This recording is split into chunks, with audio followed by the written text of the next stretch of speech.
Hey, it's Yunus from next-level-athletics.com, and today we're going to talk about how to develop explosive power for hockey. The two most popular methods for improving explosiveness in athletic training programs are jumps and Olympic lifts. And by Olympic lifts, I'm referring to cleans, jerks, and snatches. But is one training style better than the other for hockey players? Or should you use both for complete power development?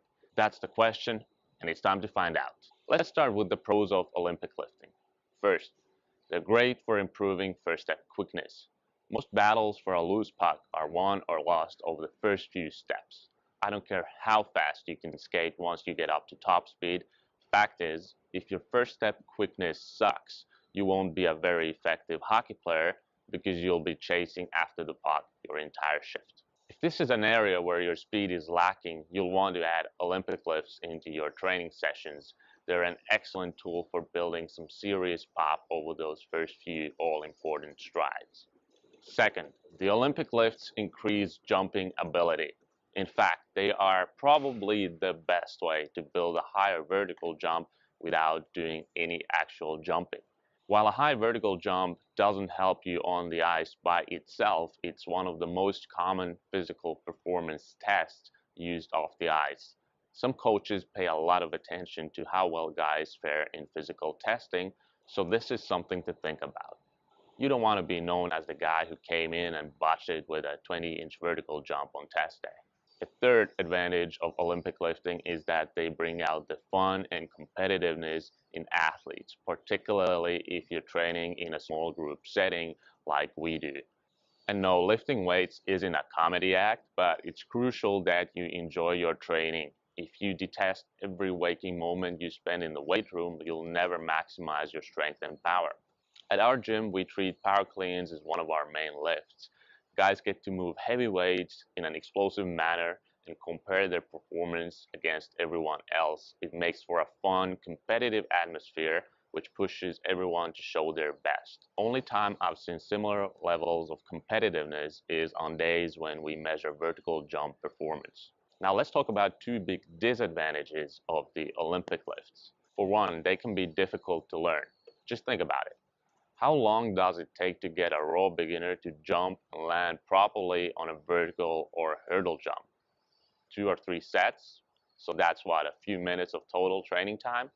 Contrast that with the Olympic lifts, where it usually takes that same beginner weeks or months to become proficient. While cleans and snatches aren't quite as technical as some people make them out to be, and I'm specifically referring to the hang and power variations of these lifts and not the full lifts used at the Olympics, there's definitely a learning curve.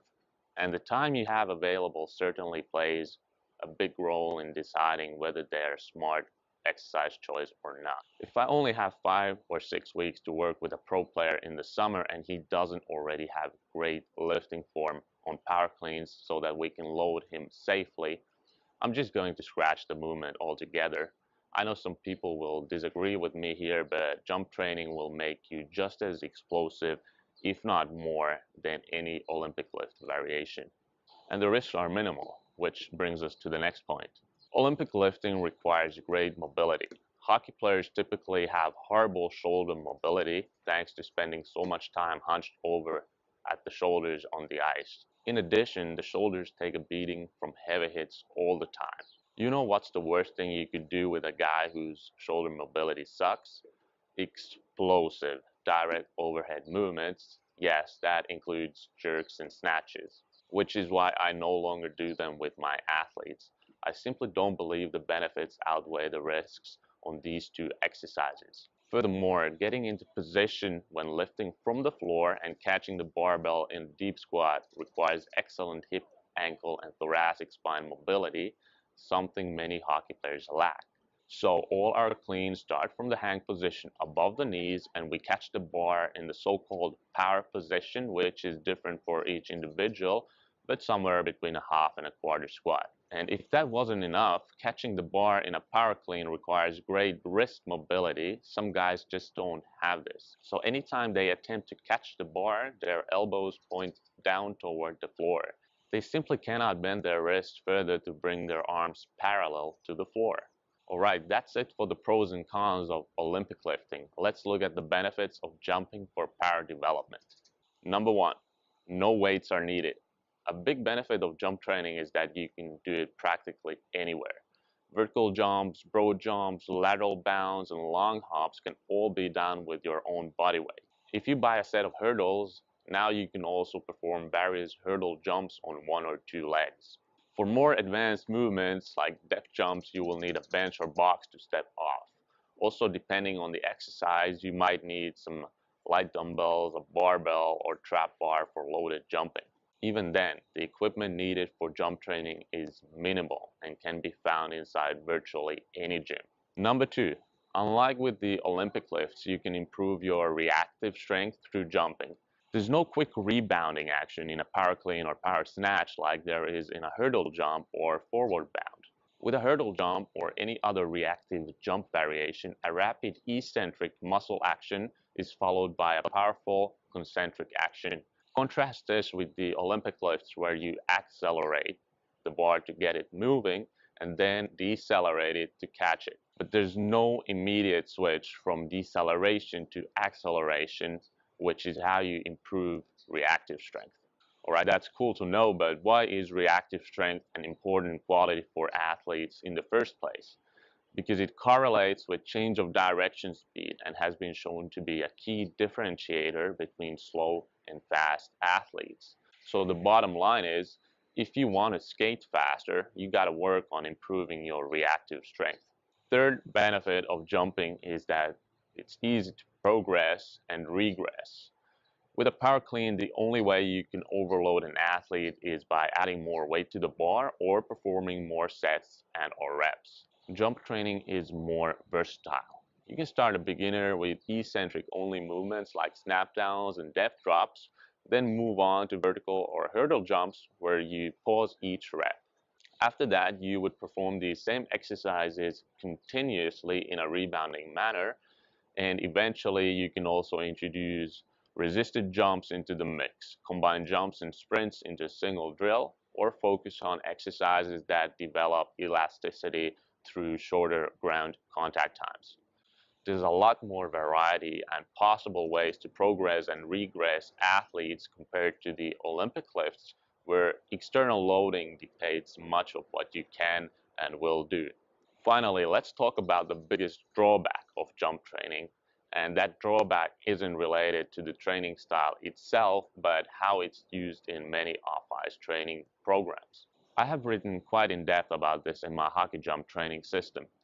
Because a set of 5 vertical jumps or lateral bounds doesn't feel hard, it's easy to get carried away thinking that you need to increase the amount of reps you perform or cut your rest period shorter. What so many coaches and athletes fail to realize is that jumping is a highly neural activity. If you're huffing and puffing after a set of jumps, you're doing it wrong.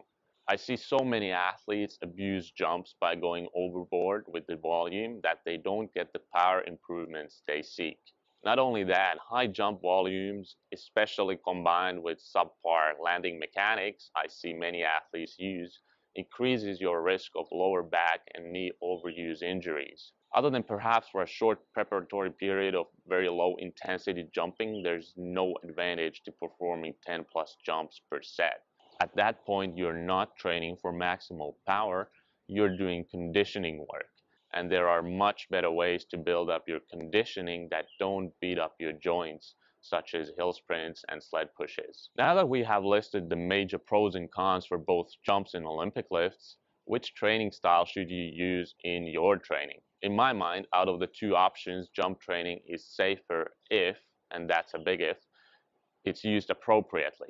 By appropriate, I mean scaling exercises based on an athlete's skill and experience levels, always focusing on excellent landing form and not rushing into more advanced exercises or methods before you're ready for them. That's not to say I don't like Olympic lifting, particularly the power clean. I use it with most, but not all, of my hockey players, and I decide if it's suitable for an athlete on a case-by-case basis. To sum up, I believe an effective off-ice training program will combine both jumping and Olympic lifting for maximal power development, assuming that A, you have access to quality coaching on the Olympic lifts, and B, you have the requisite mobility to perform them safely. If you don't have those two things, then stick to jumping. Alright, that's it for today. Thank you guys for watching. If you enjoyed this video, give it a thumbs up and be sure to subscribe to my channel for more great off-ice training content. And finally, if you have any questions, just drop me a line in the comment section. See you in the next video.